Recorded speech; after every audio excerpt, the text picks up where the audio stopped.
Hello, ladies and gentlemen. We are live, I believe. I hope so. This is my first time doing this in quite a while. I used to do them on the Stated Casually channel. I've done one on the Stated Clearly channel, but my dream. I got a bunch of new subscribers here on YouTube, and so I wanted to do a live video and welcome you all here to the channel. We had this new animation on the coronavirus, and it was really popular. It's actually the most popular video that I've made, which is pretty neat. Unfortunately, YouTube demonetized it because they're demonetizing everything about the coronavirus.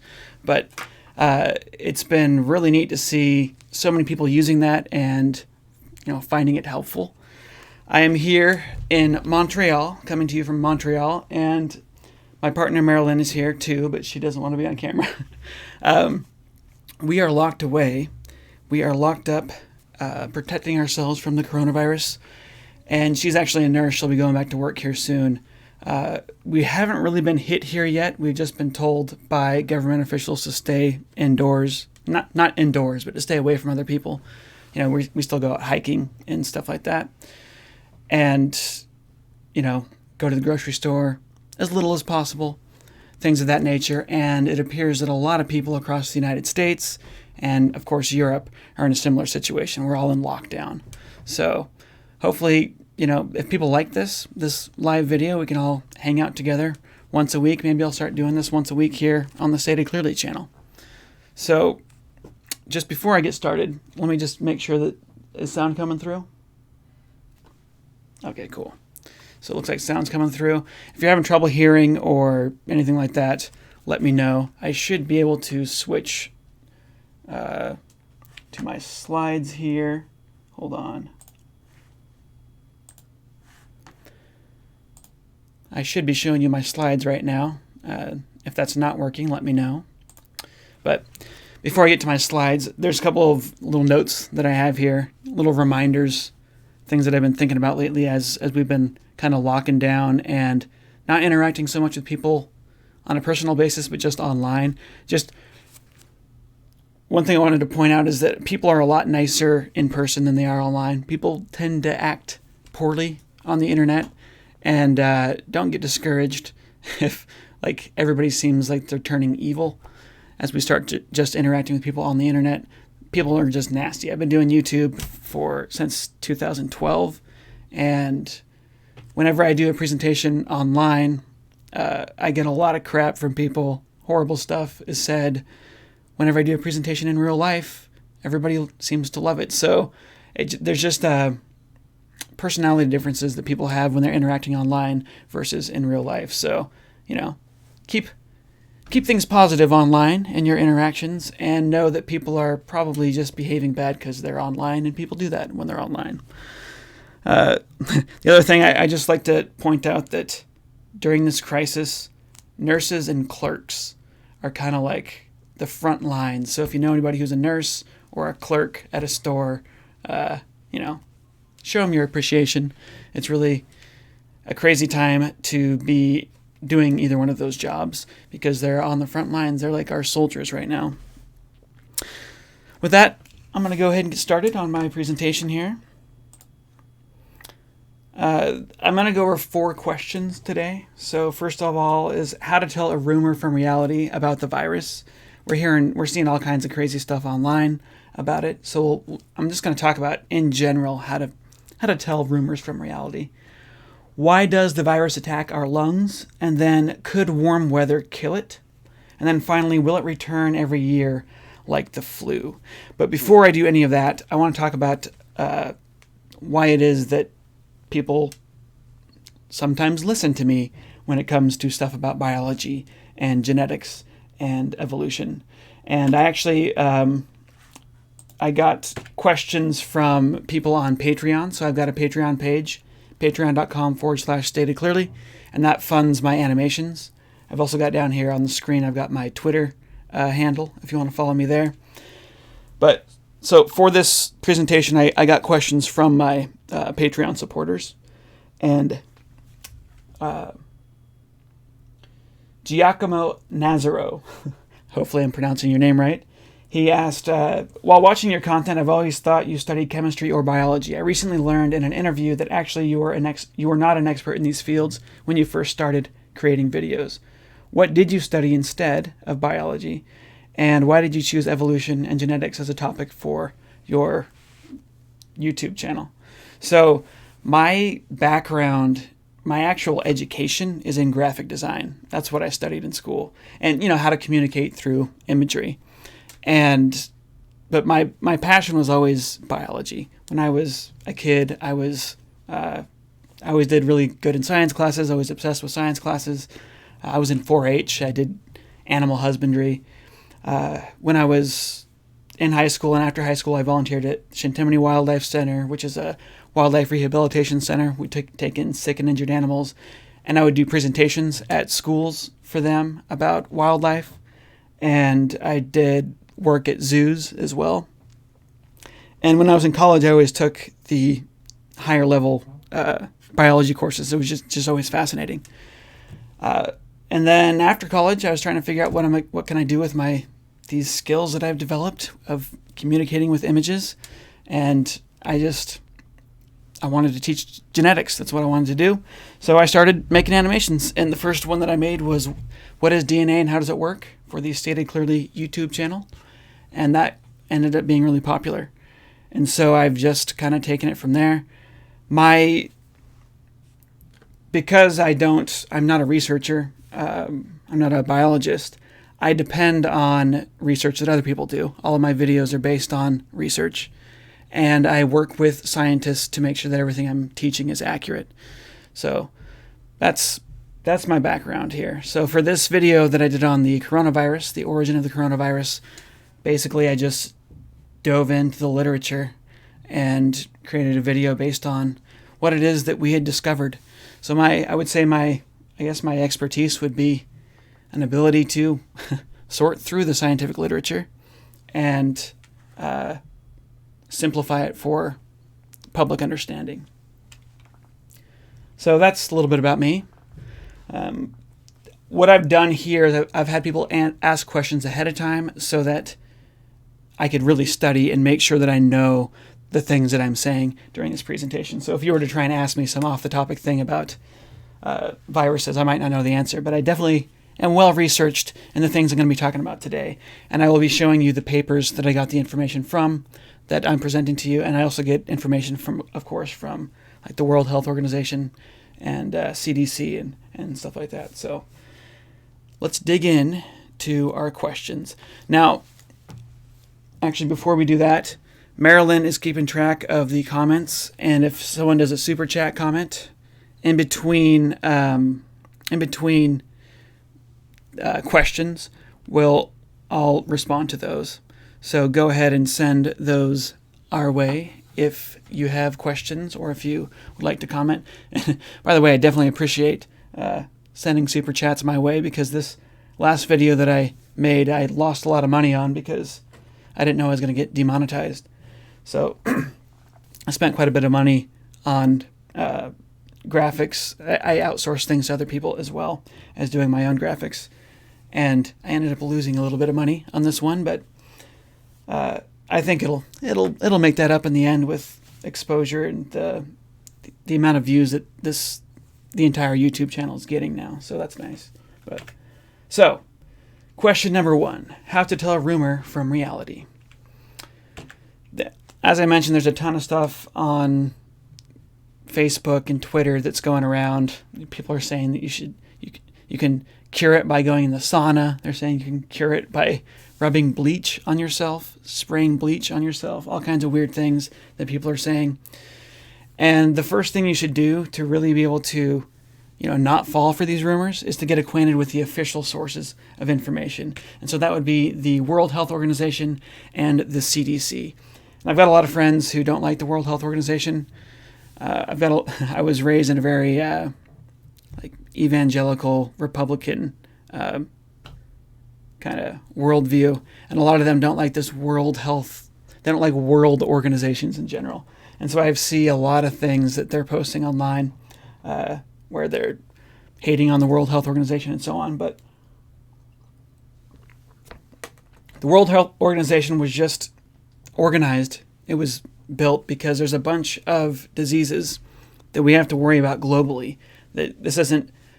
We are very well connected now. We need a World Health Organization to help with these pandemic type situations. And what that organization does is they advise nations on what to do when a disease breaks loose. They also do stuff on nutrition and so on, but they're just an advisory board, essentially, a really prestigious one. And they have their website, and they've got a bunch of really good information on there. And if you really don't trust world organizations, you can go to the CDC website. That's the Center for Disease Control. That's the American Center for Disease Control. And there you'll find a bunch of information as well. So here I'm on the World Health Organization website, and they've got over here, they have a public advice section. And if you click on that, there's going to be a bunch of information for you that just gives you a basic overview of just what you need to know about this virus. They've got maps, they show you where it's spreading, and so on. On the CDC, you've got a very similar thing. If you're an American, they've got links to what advice the White House is giving, but they also just have basic information on how to protect yourself, what are the symptoms of this disease, and so on. And this is all the information that's been vetted that the United States government wants us to know about this virus. Now, something to know about these two websites is that they have to do some pretty intense vetting of anything that they post. And so there might be some information that's new and really is legitimate, but is not yet being shown through their websites because they haven't gone through the time. They haven't yet gone through the vetting process.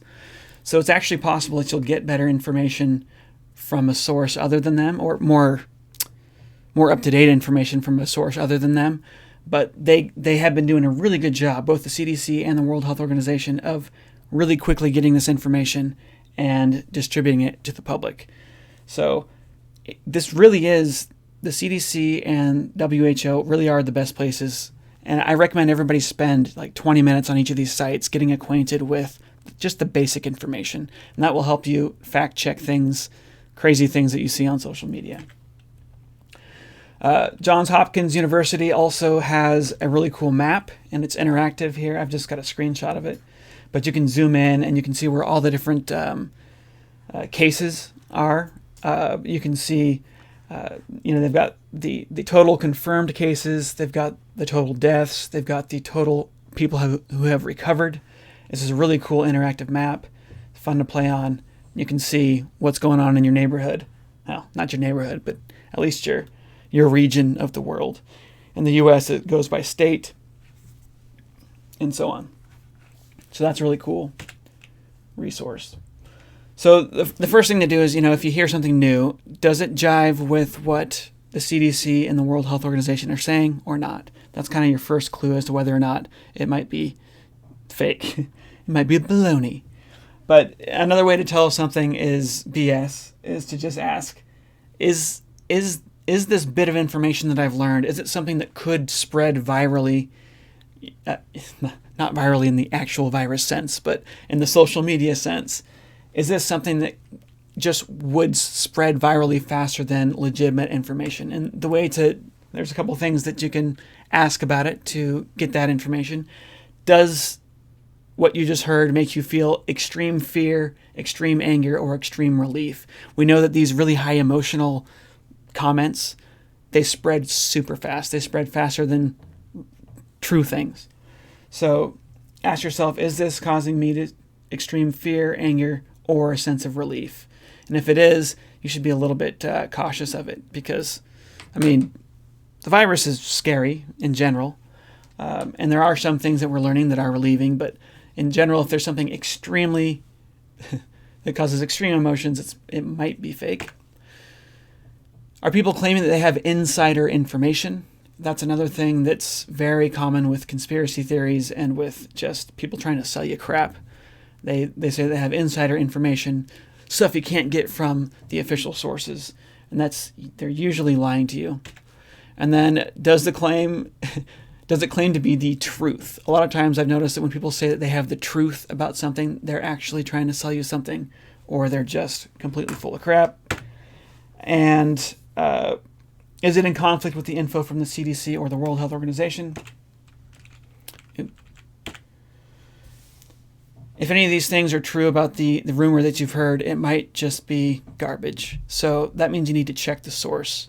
And usually what you can do, if it's on Facebook or something, just ask people what their source was. And you should, if it's a legitimate claim, you should be able to trace it back to research, scientific research. And there's two places to find scientific research. There are scientific journals that publish stuff that's been peer-reviewed. So that means it's been vetted by other scientists and it's passed an approval process. And so if you go to there's a bunch of different science journals like Nature, for example, Science, and so on, that are legitimate scientific journals. There's also this pre-publication website right here, MedRxiv. This is where a lot of people they've discovered something that's really worth attention, and they're waiting for it to go through the vetting process in the scientific community, and they post it here while they're waiting so that journalists and so on can get a look at it. And this is a paper on does the outside temperature, affect how easily COVID-19 can spread. And they've got some pretty interesting data here, and so they wanted to get that out, and this is available. But be warned, these articles are preprint. They have not yet been vetted by other scientists. And a lot of times what happens is stuff will get published here and then it gets taken down. Other scientists will point out errors in their logic or in their data, and they will pull it down to revise it, and they might try and submit it later. So take everything here with a grain of salt. But this is, this is a lot better than just a random thing you see on the internet, on Twitter or Facebook. When you find a scientific paper, you don't have to read the whole thing. And in fact, if you're not used to reading scientific papers, if you're not part of the field, if you're not a virologist, it's going to be really hard to read these papers. There's so much jargon and just, data in them that it's super hard to read them. It's not that hard. You get a dictionary, you can figure things out, but it's time consuming to just drudge through these. So what I recommend doing is just reading the abstract, which is a brief summary of what their research is, and then look for the discussion section. Sometimes they'll have a conclusion or a discussion section. Just read that. Read the abstract and read the discussion, and that should give you a good overview of what it is that they found. And usually the abstract and the discussion are written in ways that an average person can somewhat understand. So if you need to go to the scientific literature, that's the way to go. Abstract and discussion. So, before I continue, do we have any questions that we should address? Let me find it again. Okay, from Hi. Jethro Kleinig. Do you think that proportional response is appropriate for places that are newly infected?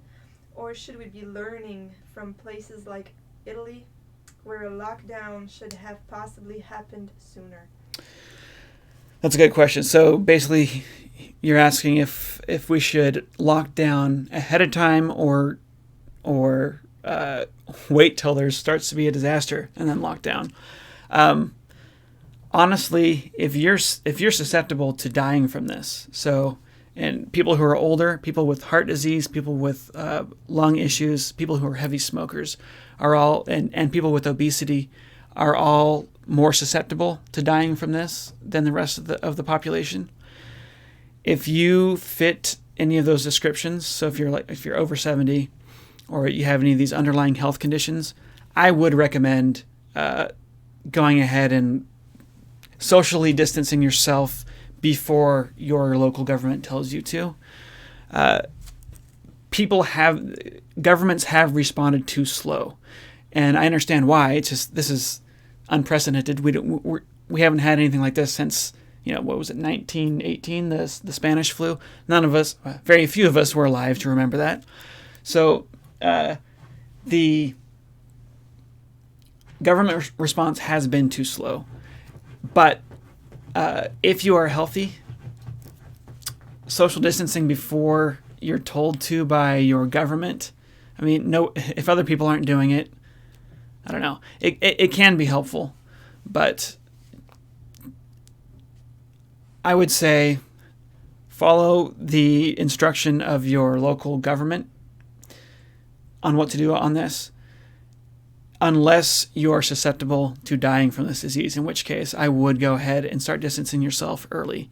But that's just my opinion. Other people, Tim Blyce, he would say, go ahead and socially distance yourself early. I actually socially distanced myself early because I've been studying this so much, and so I knew that it was a bigger deal than what our government was letting on.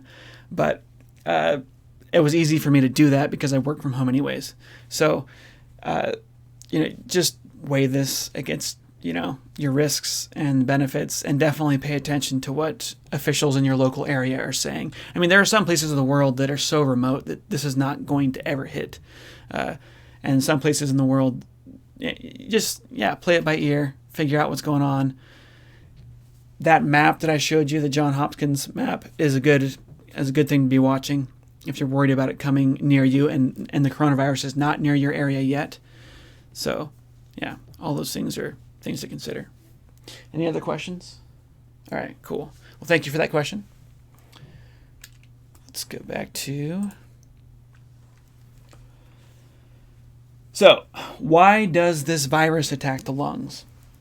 And this question comes from Jordan Culver. He helps me with animations. He does a lot of the illustrations for me. He did the pangolin illustration in the last animation. If you like that was Jordan. And he did the hazmat suit. So, he says, why does the virus affect the body the way it does? What is the mechanism behind the symptoms? And if you saw my animation on where do new viruses come from, we talked about, we showed a little bit how the virus infects the body, and I'm going to go into that a little bit more in depth here. Understanding physically what's actually happening inside the body really helps you to understand why the symptoms are what they are. But here we have the symptoms. These are the basic symptoms. It's a fever. It's a cough. They usually call it a dry cough. And then they say there's a shortness of breath. These are the three things that most people are experiencing. Some people also experience diarrhea. And there's been some reports of heart problems. And I have not been able to look into that enough to really talk much on it. But the diarrheal problems I can address here. Death often is caused by pneumonia. So you get fluid in the lungs and you just can't get enough oxygen into your bloodstream. And so it's death by suffocation. The lungs fail to work properly. So to understand why these are the symptoms, first of all, fever is a symptom that you get every time you have an infection. Fever lets your immune system work faster. There are certain parts of the immune system that work better at a higher temperature, and so your body raises its temperature so that the immune system can fight off the disease. It's also thought that some pathogens, some viruses and bacteria actually don't do well in heat, so the fever might actually just physically kill them. That is probably not the case with the new coronavirus because this comes from bats, and bats regularly run high temperatures when they're flying. So any virus that evolved initially in a bat is pretty much invincible to fevers. Fevers don't bother them. But the fever does help your immune system work better. Obviously, the fever's too high, it can cause brain damage. So it's, your body's juggling the costs and benefits when it gives you a fever. But these virus particles, they enter the cells by attaching to a surface protein called ACE2. And so here, this is a screenshot from my animation. You got the virus here in purple, and you've got these yellow proteins sticking out of a cell in your body. And those are the ACE2 proteins.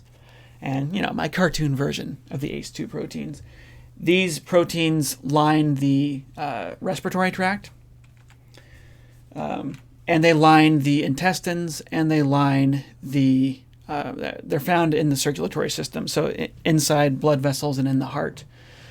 But if you breathe in these particles, so these particles, they're traveling in the air. When someone coughs, there's little droplets of mucus and water, and these virus particles are going to be inside those droplets, and those droplets can land on something, and you touch that, and then you touch your mouth, and now they're inside your mouth, and they can start to infect your throat and your trachea and your lungs and so on.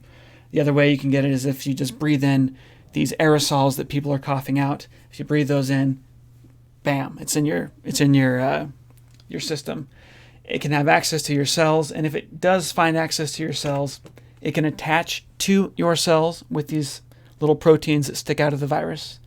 They will attach to these ACE2 proteins on your cell walls, and there they'll just wait for the cell to swallow them. And the process is called endocytosis. So your cells are constantly swallowing things. It's just something that they do. That's how they pull in food and so on.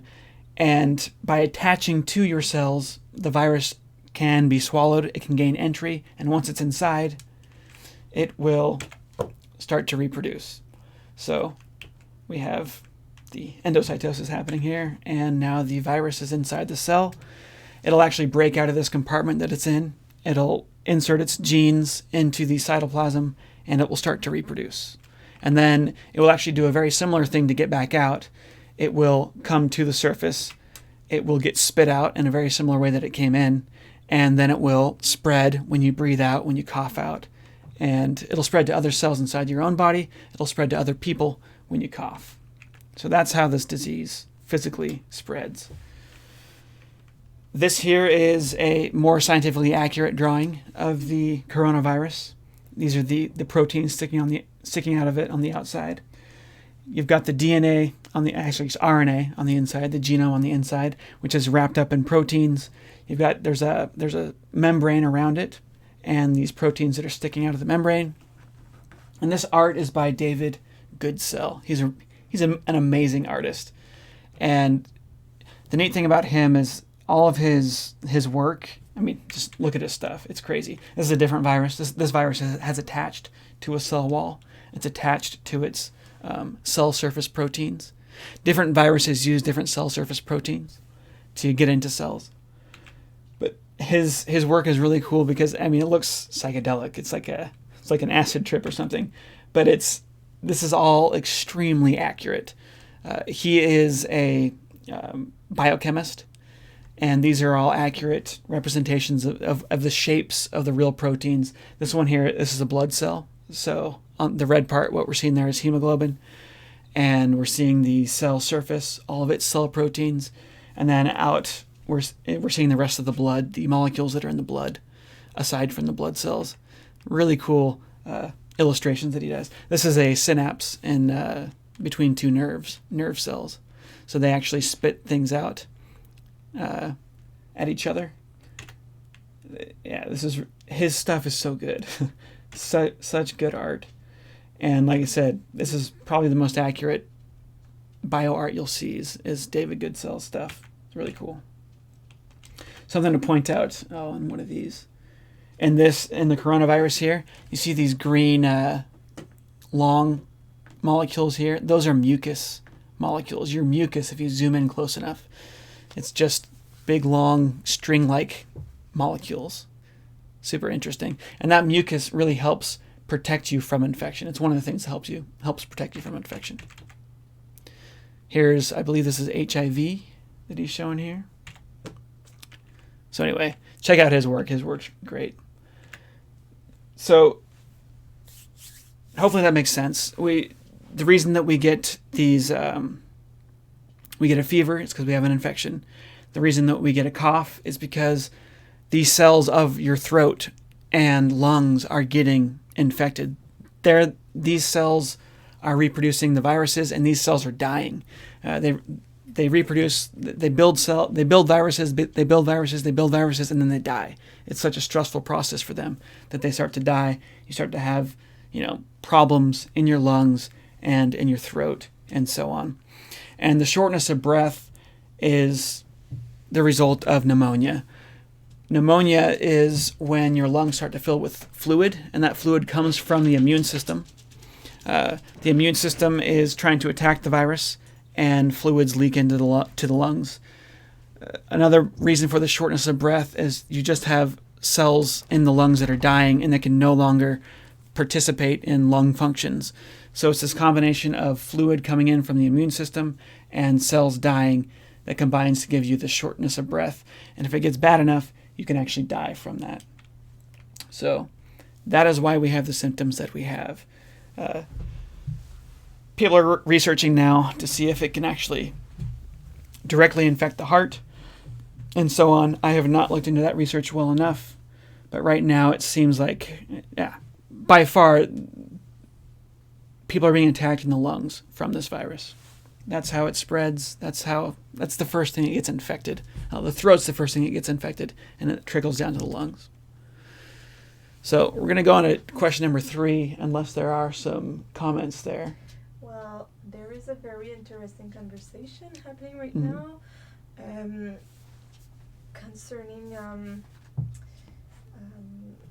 the death rates. So people say that we do not know what is the real death rate. Yeah. Because we do not know how many people are sick. That is true. By the way, if you hear it coughing, that's my dog. she's in here with us too. We got the whole family in here. Let me just address that real quick.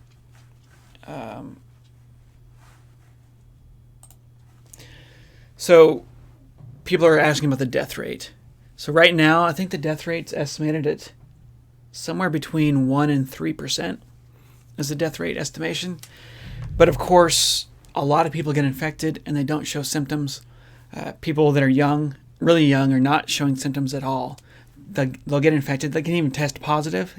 To tell someone has this disease, we do a throat swab, and then we do PCR. We look for the genes.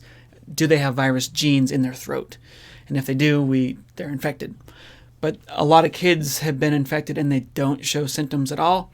And so if you add them in, that probably lowers the death rate quite a bit, right?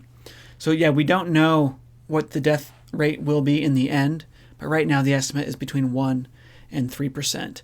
And that's, that might sound low, and honestly, it might be a lot less than that. It might end up being like 0.6% or something. It might be more close to the flu, but that sounds low. But these are people dying on top of the other things that are already killing us. It's like, if there was someone coming in through your neighborhood and killing 1% of the people in your neighborhood, you would be concerned, and you'd be very right to be concerned. And so even if this is just a 1% death rate, we should definitely be concerned, and we should be doing everything we can to stop it. So, yeah, that is true. It might not be as high as we think it is right now. Any other questions I should address?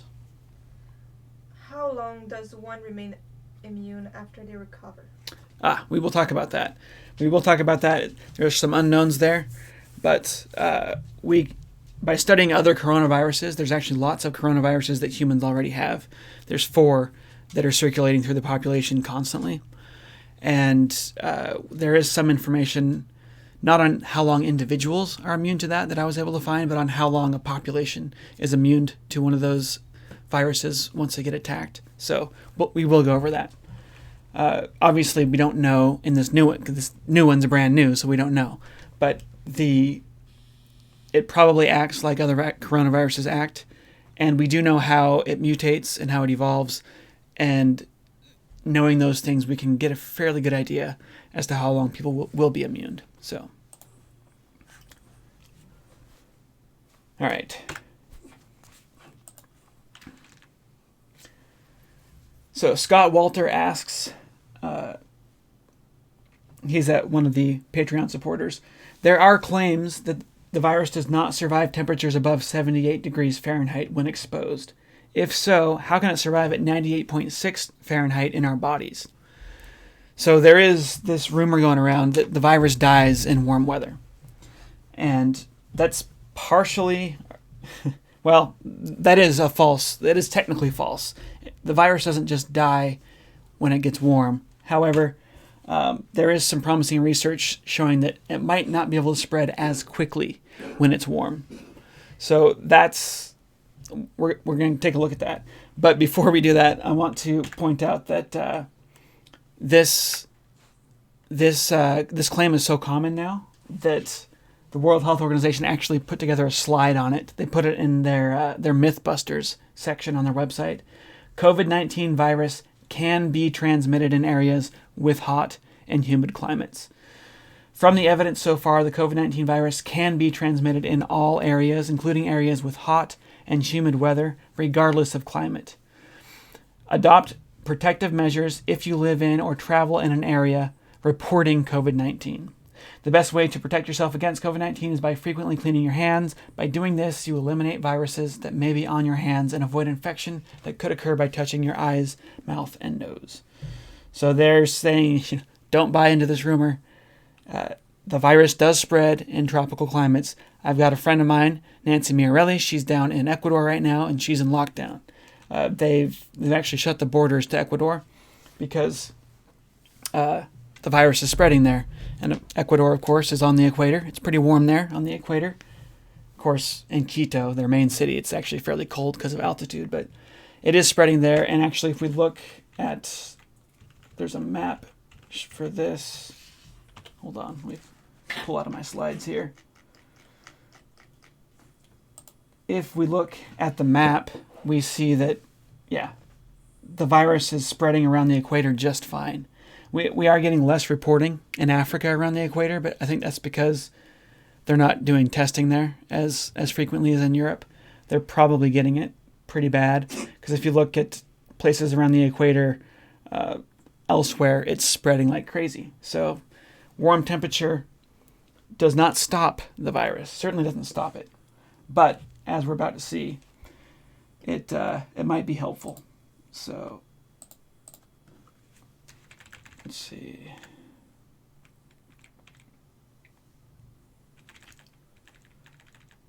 Get back to my slides here.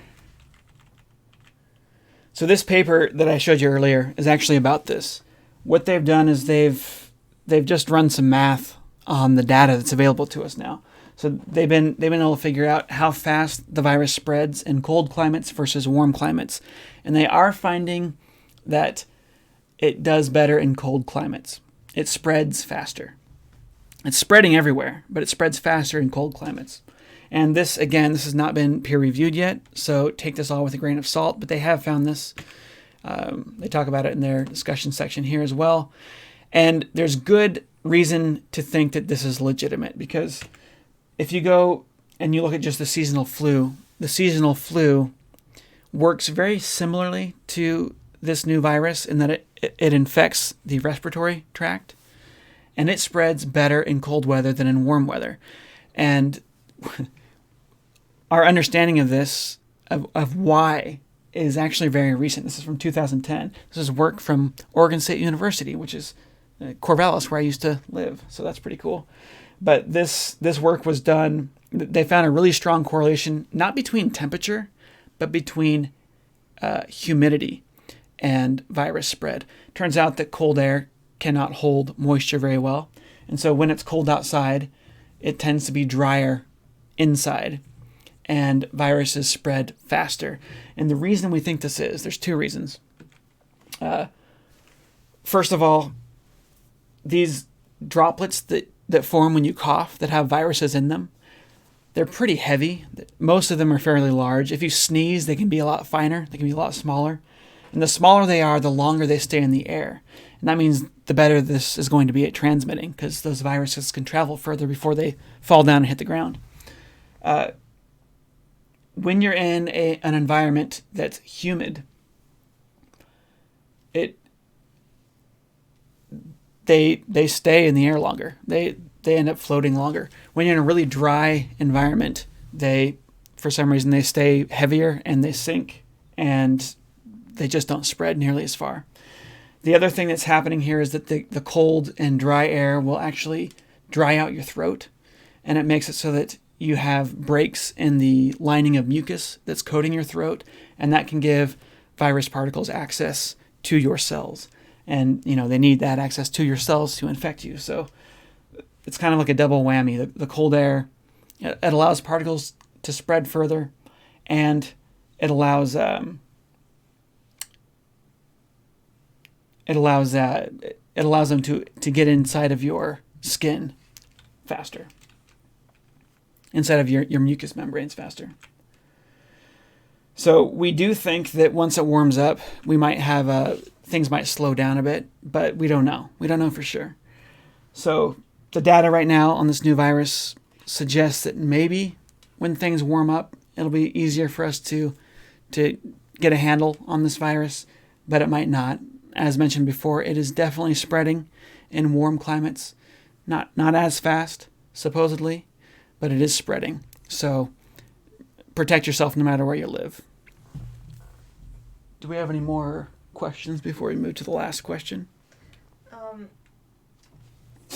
Scott Perry says that you have to repeat what I say because we don't hear me. Oh, Scott Perry, who is my dad, who's watching. Hello, Dad. He says that I need to repeat what Marilyn's saying because people can't hear her very well. All right. Anything else on there? I just want to say that Joe Blogs gave you $50 US and says demonetization is probably good as only quality videos will be visible. That is why I support any quality COVID-19 videos like yours. I appreciate it. That's really helpful. Yeah, so YouTube has demonetized all the videos, including mine and other science educators, on this virus. And that is actually a very good thing because there's a lot of money to be made when people start to panic. And YouTube just wants to make it so you cannot make money making YouTube videos that are going to go viral by exploiting people's fears. And they can't monitor everything that people are doing. They can't sit down there and make sure, can't fact check everybody's YouTube videos. So they've just made a blanket rule that we're not going to monetize videos about the coronavirus. So while that's frustrating for people like me who are trying to make a living on YouTube, that's a very good policy for them to have. I think that's going to work wonders for letting good information spread as opposed to sensational information. So yeah, I agree. Well, thank you for everybody who is supporting the videos that you really do appreciate. I recommend, if you can afford it, please do that. Also keep in mind, if you're having money troubles right now, you might want to be holding on to your money because we don't know how long this is going to last. So don't give all your money away to people, but if you can afford it, certainly do help out your YouTube creators that are doing good stuff for you. So, all right, back to, anything else before I go back?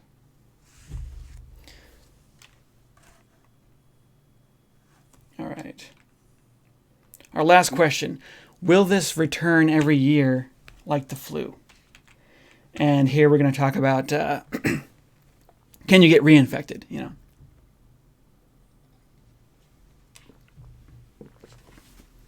This question also comes from Jordan. So his full question was, since it's currently only one strain, once people contract and survive the virus, is it likely to peter out or evolve into new strains to which people have no immunity again? Like the common cold. So the common cold, people get the cold every year. And that's pretty normal. Oh, my dog's coughing. Sorry about that. She does not have the coronavirus, okay? She has a tracheal problem. So, where was I here? So, yeah, the common cold comes back every year. Most people get the common cold every year. Sometimes you get it twice a year. But the common cold is actually not one virus. It's multiple different viruses. And it's not even just different strains of the same virus. They are really different viruses, different species of virus. So, we don't expect it to come back every year strong like it has this first time, for a couple of reasons I'm going to talk about here. And we don't expect it to be like the flu. The flu is very special in that it evolves through gene swapping with other types of flu viruses. So the flu has its genome is separated into a bunch of different chromosomes, and those chromosomes can shuffle, like a deck of cards. When two different flu viruses infect one cell, their genomes will shuffle together and form a completely new genome. And because of that, the flu evolves extremely rapidly, and it can evade our immune system. Every year, it can evolve to evade our immune system. Coronaviruses cannot do that.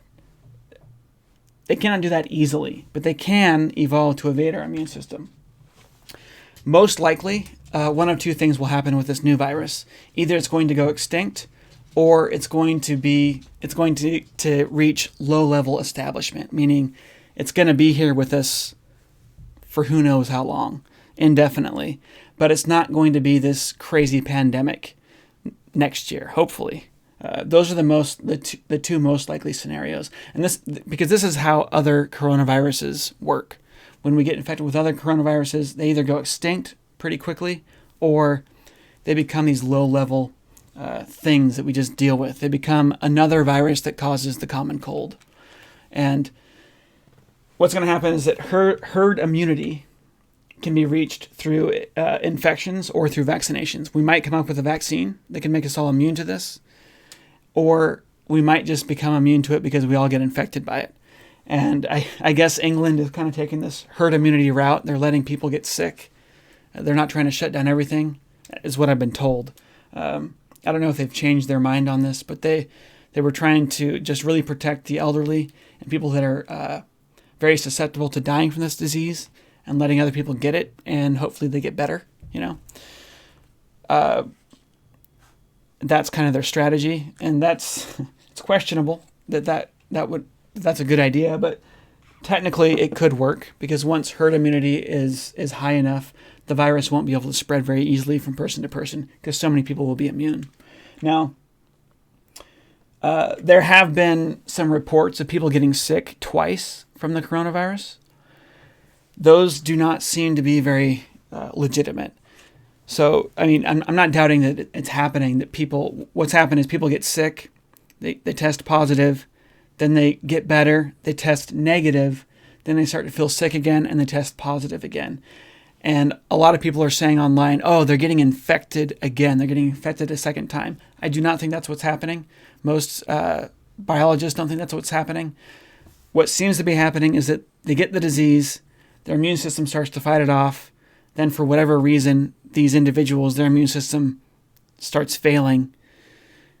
They start to show symptoms again, the virus starts winning, and then the immune system kicks in again and ends up killing the virus. And you can get the virus down to a level so low that it doesn't usually show up on these tests. These tests aren't perfect. They just take a swab of your throat. If it's not in your throat, if it's in your lungs or anywhere else, you're not going to test positive. If the immune system has really knocked it back temporarily, you might test negative, rather. And so we shouldn't be concerned by these few cases where it seems like people got it twice. I do not think that's what's happening. That's not what most scientists think is happening. Future data might tell us that, whoa, this virus does somehow evolve to evade the immune system super quickly. But that would be spectacular. If that's the case, that would be super unusual. All the other coronaviruses, if you look at the research, they do evolve to evade the immune system, but it takes them between 3 and 10 years to do this. So with the 4 strains of coronavirus that are already in the human population that have established themselves here, we'll only have an outbreak of them in a given population once every 3 to 10 years. And even then, the people who were hit with that outbreak the time before, the 3 to 10 years earlier, a lot of them are immune to it still. So immunity seems to last for a long time. But once these viruses really establish themselves in a population, they will slowly evolve through genetic drift to be so different from the original version that infected you that when it comes back around 3 years later, 10 years later, it's possible for it to get you again. But the other good news here is that the longer a virus is evolving with humans, the more benign it tends to come. And that's especially true with things that infect your lungs. Because Natural selection is pulling this virus to get better and better at survival and reproduction within its new environment. Its new environment is human lungs. And killing your host is a really bad way to survive and reproduce, because when your host is dead, your host is no longer spreading the virus, not very much. The few people that handle the body could get it, but that's it. When the person is alive and they're coughing, a low-level cough is like the best thing for you if you're a virus, is to give your person a low-level cough that's so low-level that they don't even stay home from work. That's the best for the virus's chances at spreading. And because of that, we see that these respiratory infections, they tend to evolve towards mildness, because that's what the selection pressure is pulling them to do. So if this does become established, chances are it'll become mild, and chances are you'll be immune to it for several years at a time. So you won't be getting it multiple times, and it's probably not going to be causing this death and destruction that we're seeing right now. So that's really promising. The flu is a little bit worse because it evolves so fast through this gene shuffling that it does. And coronaviruses do a little bit of gene shuffling, but they use a different process than the flu, and it's a much clumsier process. It doesn't happen nearly as fast, so they just evolve slower. So this should hopefully become a fairly safe virus to deal with in the future. Hopefully. That is the case. That is the trajectory that all the other versions of coronaviruses have followed. They've either gone extinct or they become benign. So there we have it. That answers my question. That's the answers that I prepared here. Do we have any other comments before I sign out here? I lost it. Okay, so I have a comment from Drew Who. Yeah. And I would like you to say why these types of comments are wrong and what is true about them. So, all because some idiots are eating bats, apparently. Okay, so someone commented saying, this is all because some idiots are eating bats, apparently. So, we don't know that this came from eating a bat. Bats have a lot of coronaviruses. So in Wuhan, there is a virology lab that's been studying bat viruses for a long time, and it's there. The research lab is there because we keep finding these nasty viruses in bats, and they can pass to humans. So we've been studying this for a long time.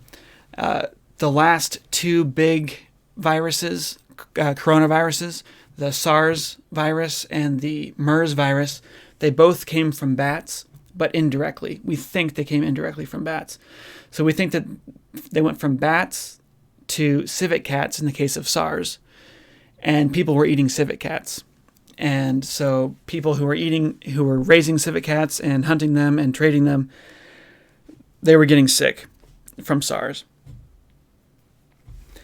We now think that this one might have come from pangolins. So bats gave it to pangolins, and then pangolins gave it to humans. So there's this bat population that is it's got a lot of coronaviruses in it. And it's all throughout Asia, and I believe it goes through parts of the Middle East and so on.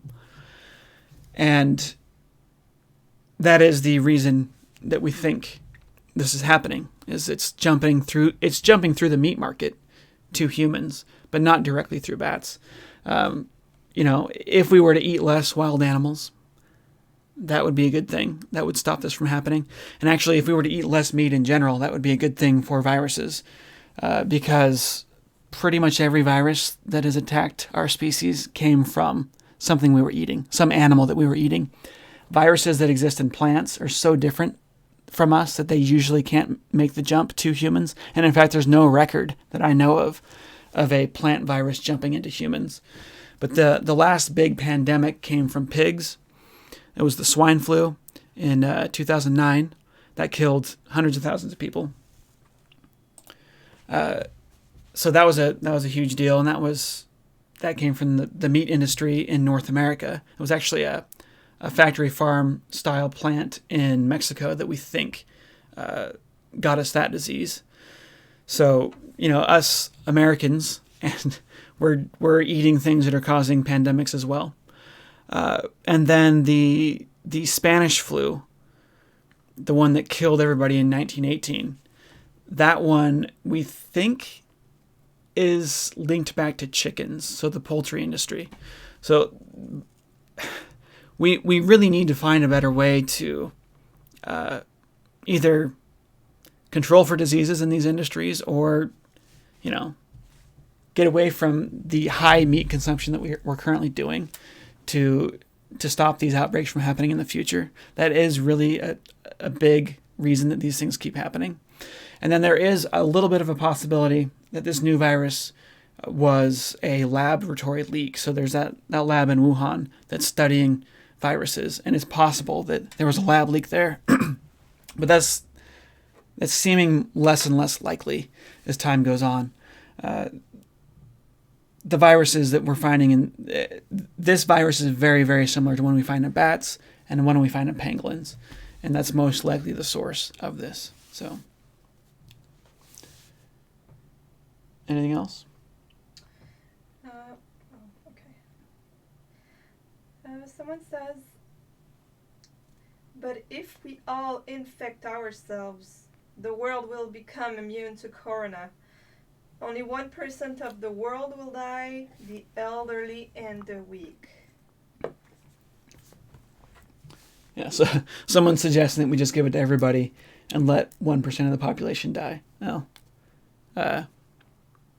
suppose if that was how the world felt about this, then maybe that's what we would do, but that's not how most people feel about this. We don't want to see we don't want to see the people that we love die from this disease, so yeah, we're going to try and fight it. Also, it would be a lot better just to come up with a vaccine, because the vaccine can give you immunity without, killing 1% of the population. So, anything else before we sign out here? How does our immune system kill the virus? That is a fairly complicated lesson for another day. I might actually do that next week if we do another one of these here. I think I'm going to do these every week, either on the Stated Clearly channel or the Stated Casually channel. I probably will do them on the Stated Casually channel. For those who don't know, I've got a second channel where I do these more talking head style videos. Stated Clearly is usually just for these science animations. But let me show you my screen here again. Places where you can follow me to make sure you know where I'm doing my next video at. I actually might do some with Tim as well, the Acapella Science. He and I might do some videos together on this, on his channel. But the best way to follow me and make sure you get notified is to subscribe to my YouTube channel. I'll announce it on YouTube. There's a way for me to just post announcements on YouTube. So if you're subscribed to me and you click the little bell icon so that you always get notified, that's one good way. The other good way is to follow me on Twitter, and I'm at Stated Clearly over there. And then if you'd like to support our next animation, go to patreon.com/Stated Clearly. And the next animation is on the invention that let us see viruses. We're going to go over kind of the history of microscopes and what we thought of diseases before we could see them, and how the microscope changed that. It's a pretty cool story. So if you'd like to support that project, go over to Patreon. I also have the Stated Clearly website where you can watch all of my animations. I've got tools for teachers to use in the classroom. Teachers, if you're sending stuff to students right now for them to do when school is closed, you can send them stuff from the Stated Clearly website. There's no ads on there. There's no comments. I noticed that YouTube gets pretty nasty, especially when you're teaching evolution on YouTube. A lot of people don't like evolution. And so sending people just YouTube links can be, you expose kids to a lot of potty language. But on the website, there's none of that. It's all clean. There's articles for people to read, articles about the virus. There's an article up there right now about the different hypotheses about the origin of this virus, which includes the natural origin of it coming from animals, and then talks about the rumors that that it's a bioweapon, and the rumors that it may have leaked from this laboratory. And so I address all those in that article there. So check that out if you think that's interesting. So long for now. Stay curious.